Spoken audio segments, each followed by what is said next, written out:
So we're here today with the Yamaha NMAX 125 2025 model year. We have it available in two colors, in the wonderful white here and in black. As you might have noticed, we have a different pack on it. This is the urban pack. We have a bigger windscreen and we have a top box installed. Nothing has changed except for the outside design, I would say. And the display, I'm not really sure actually to last year. It's probably also the same. I expected a TFT display or something like that with colors, but maybe I'm mistaken. I was actually looking at a different model, but the dealer said there might be a luxury version or something coming out later. So let's cross our fingers and see if there's anything else coming up here for the NMAX. So let's get to the controls, the display and the storage space. So on the left hand side we have the brake lever for the rear disc brake. Very good braking action here. I tried it out already, no complaints there whatsoever. For your index finger we don't have any switch at all. That is kind of weird. Usually we have a switch. We have a high beam, low beam switch here for the light. We have a menu button here. We have a button here for the turn signal. We have the horn button here. On the right hand side we have the throttle, we have the brake lever for the front disc brake, and we have the button here for the idling stop, which turns off the engine when it's warm and at the correct temperature and everything, usually at a stoplight or wherever you're stopping. It will turn off automatically to save gas. And when you just twist the throttle, it will turn on again. The on-off action is not really that quick as I expected from Yamaha. There's a little delay in it, which I don't like, but at least we have it. We have a hazard light switch here and we have the starter button right here. In the middle we have the switch here, the key switch for the keyless go. We have all the regular positions here, ignition and lock, the handlebar and everything. We have fuel opening and seat opening here. And first of all, let's get to the display and then we go to the storage space. I'm a little bit unhappy about the display because I expected something else this year, but I guess I was looking at a different model or something.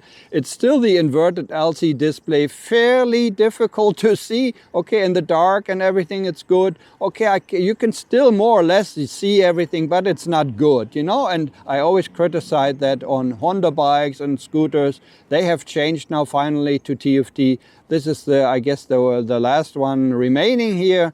So come on, Yamaha, you can do better. Yeah, we have all the regular lights here and indicator lights, as you can see on the left and right hand side. And up there we have ABS indicator as well. In the middle on the LC display we can see the clock. To the left we have the bar graph for the fuel. Then on the right we have an indication what our fuel consumption is. It shows in a bar graph, you know, if we go very efficient or not. In the middle we have the speedometer. Down below we have the data. We can switch it from odometer to trip 1, trip 2 and the fuel that we actually used. And we have the battery voltage here. We have the TCS. We can switch it on or off. We have the oil trip and we have the V-belt trip. Back to the odometer. That's everything here in the display. So when it comes to the storage space, on the left hand side we have a cubby hole which is fairly deep. You can possibly fit a ½ liter water bottle in there. It's not lockable and it's not closed. Yeah, you can put a lot of things in there. On the right hand side there's a cubby hole with a flap. You can close it, but it's also not lockable. On the left hand side we have a USB-C connection in there. On the right hand side we don't have anything, and the one on the right hand side is very, very small. not much going in there. 1.5 hands or so of mine can fit in there, but nothing else, really small. And we can open the seat from here, and then we have the seat here. It looks like this. So this is the inside of the seat here. I have a Shark Spartan full-faced helmet, size M. It can fit if I turn it around, and you can put your gloves in there maybe, but that's about it, not much else. It's fairly small, but if you want to put a helmet in there, it will usually fit. Also, I wanted to note, of course, we have the Urban Pack, which comes with the top box. I tried it out. I can put the picture on the screen for you. We can also fit a full-faced helmet in the top box there. That's no problem. So if you actually equip it like this, it's pretty nice, and you can go for a short run to the grocery store if you like.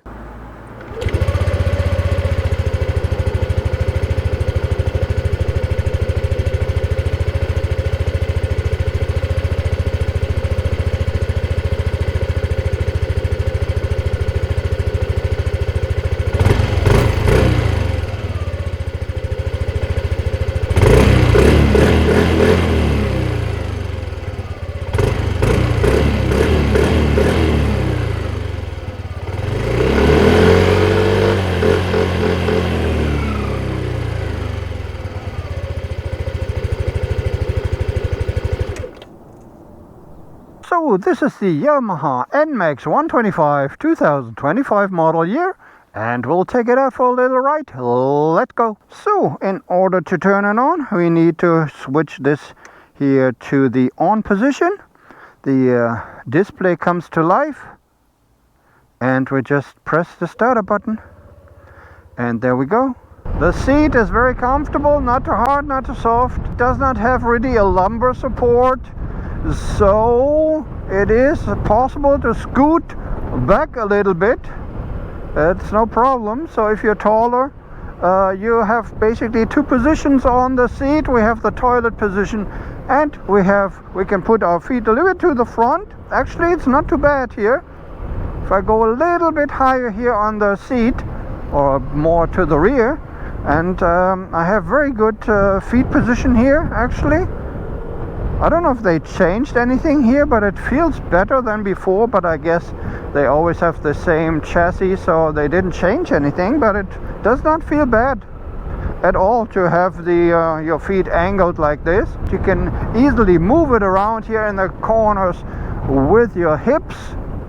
It also is quite nice in the corners, to be honest. We have a 13-inch tire in the front and 13-inch tire in the rear, and amazingly we have a very good stability. Usually, you know, the smaller the tires get, the more agile it gets, you know, and to unstable or unstable it gets. But this one is very nice. It rides very nice here in the twisties. No concern whatsoever. We have 12.2 horsepower, which is not the most for this class, or in this class. We could also get almost 15 or 15 horsepower with the Honda Forza. It is heavier, and I'm not sure, but this one is lighter. It weighs 132 kilograms, something like that. So it's not the heaviest one, so that also helps, you know, for the power it has. The blinker, the indicator lights for the blinkers I like very much. You can see them quite nicely, although the display, the rest of the display is not so easy to see. 0 to 100, go.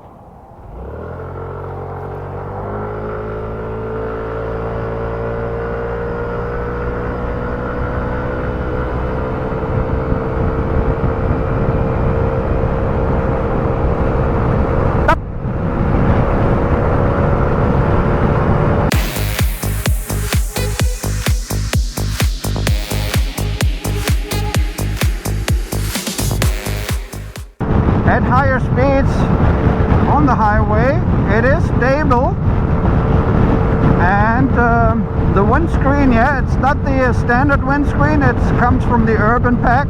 It's a bigger windscreen, it's wider, taller. However, It is not very tall. It is much taller than the regular one, but it is not very tall, because it could be higher up, you know, to give you better wind protection, but it goes barely above my helmet, but it still is very loud inside the helmet. So wind protection only good if you are a very small person. The power here, we go up a steep hill here now, a steep incline, is actually not so bad. And I cannot really say anything negative about the power of this, because everybody always says, oh, it only has 12.2 horsepower, it's not powerful enough and everything. Well, yeah, but if you compare it to all the other 125s, I think it's not really that bad. Everything else is Yamaha quality. We have acceptable controls here. They're the shiny ones, which I don't really like, but okay. The shiny ones look a little bit cheap, I think, but everything is okay, you know, and works. There's no complaints whatsoever. The only complaint, also with seating, I don't have any complaint. No complaint with the stability or anything. The only complaint really is a display, which is actually really crappy. And I did not really notice that before, or I think actually the last year or 2 years ago they had the LCD, not inverted one, but the regular one. So that was easier to see. Now they have inverted it.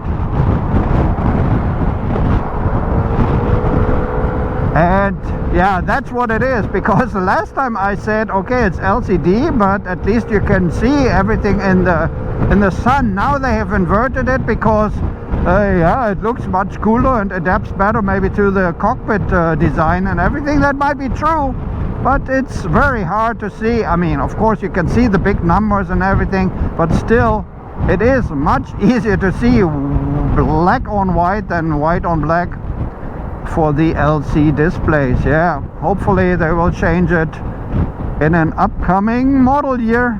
Yeah, that is the only big concern which I have with this one. Otherwise it rides nicely. You sit on it.